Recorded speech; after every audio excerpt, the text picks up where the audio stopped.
성령님 좋은 아침입니다. 이 시간 성령님을 초청합니다. 오늘도 내 안에 오셔서 하나님을 기쁘시게 드릴 것을 소원하게 해주세요. 오늘 말씀을 통해 구체적으로 무엇을 해야 할지를 깨닫게 해주세요. 깨달은 것을 삶 속에서 실천할 수 있도록 도와주세요. 아멘. 오늘 함께 나누실 하나님 말씀은 민수기 5장 1절에서 10절까지 말씀입니다. 제 5장.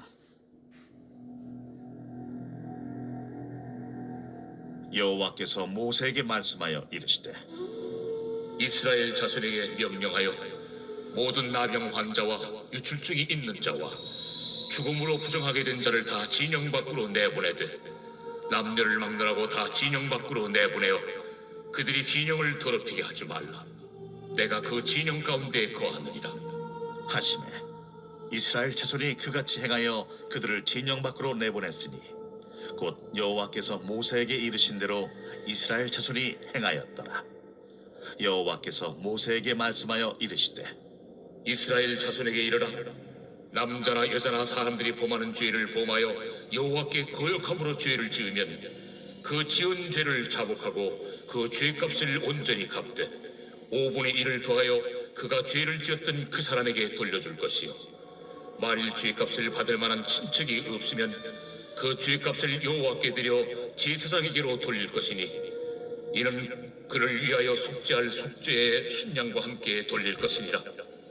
이스라엘 자손이 거제로 제사장에게 가져오는 모든 성물은 그의 것이 될 것이라. 각 사람이 구별한 물건은 그의 것이 되나니 누구든지 제사장에게 주는 것은 그의 것이 되느니라. 성막을 중심으로 이스라엘이 각 지파별로 어떻게 진을 칠 것인가에 대해서 민수기 1장에서 4장까지 말씀하셨다면 이제 진 구성이 끝난 지금부터는 하나님께서 함께 하시는 가운데 이스라엘이 어떻게 하나님과 더불어 살아가야 하는가에 대해서 알려주십니다.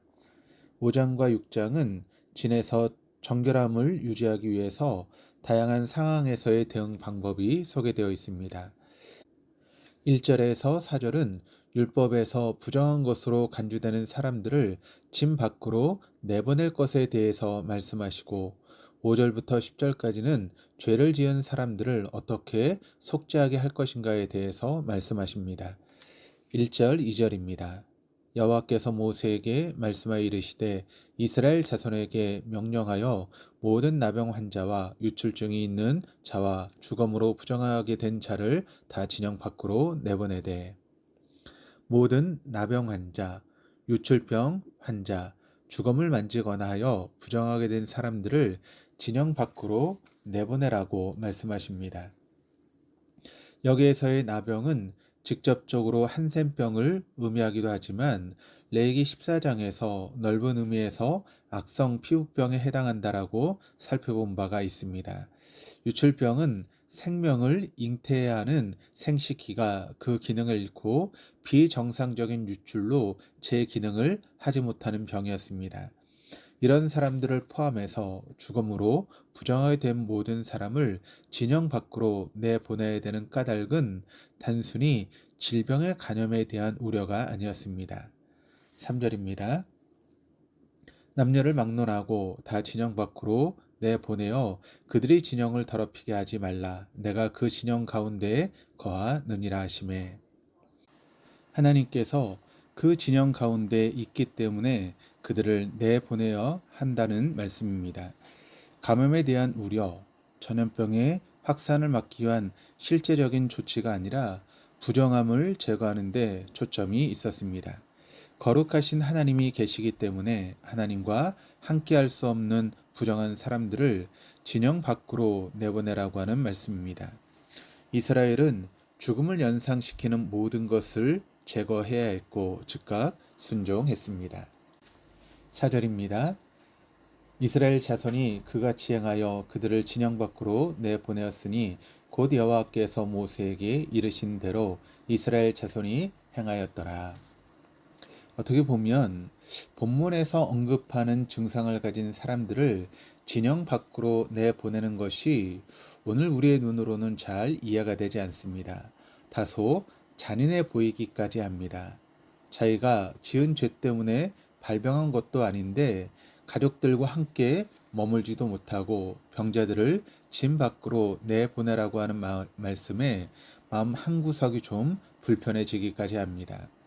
그러나 다른 한편으로 생각해 보면 하나님께서 함께 하시기 어렵다라고 말씀하신 이들을 진 안에 끌어안고 있는다고 가정한다면 하나님의 임재가 계속되지도 못하고 이들이 가지고 있었던 병들이 전염되어 이내 확산될 염려가 있었다는 점을 생각한다면 하나님 말씀대로 행하는 것이 맞습니다.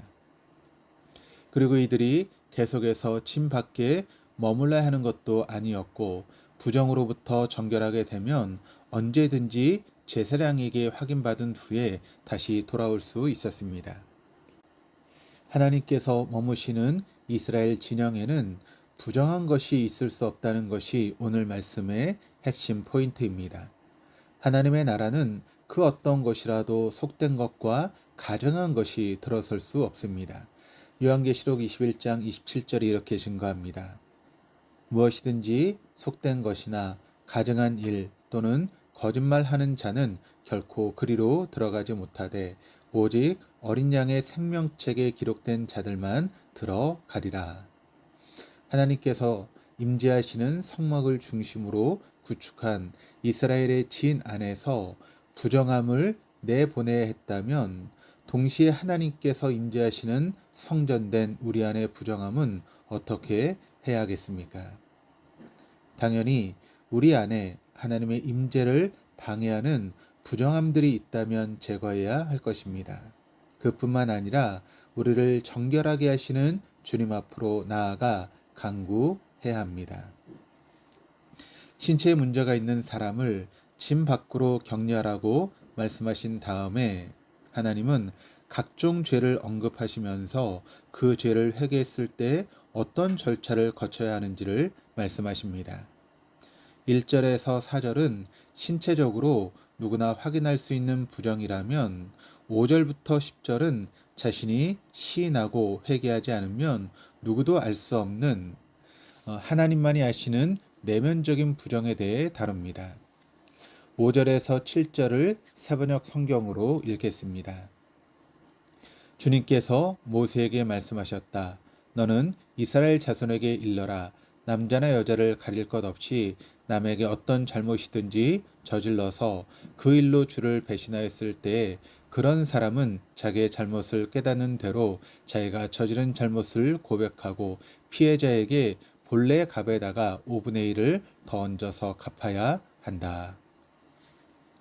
다른 사람에게 어떤 잘못이든지 저질러 피해를 입힌 것이 첫 번째 잘못이고 이를 은폐하기 위해서 하나님을 배신한 것이 두 번째 잘못입니다. 여호와를 거역했다라고 하는 말은 법정에서 하나님의 이름으로 진실을 말할 것을 맹세했는데 이를 어기고 위증을 했다라고 하는 말입니다.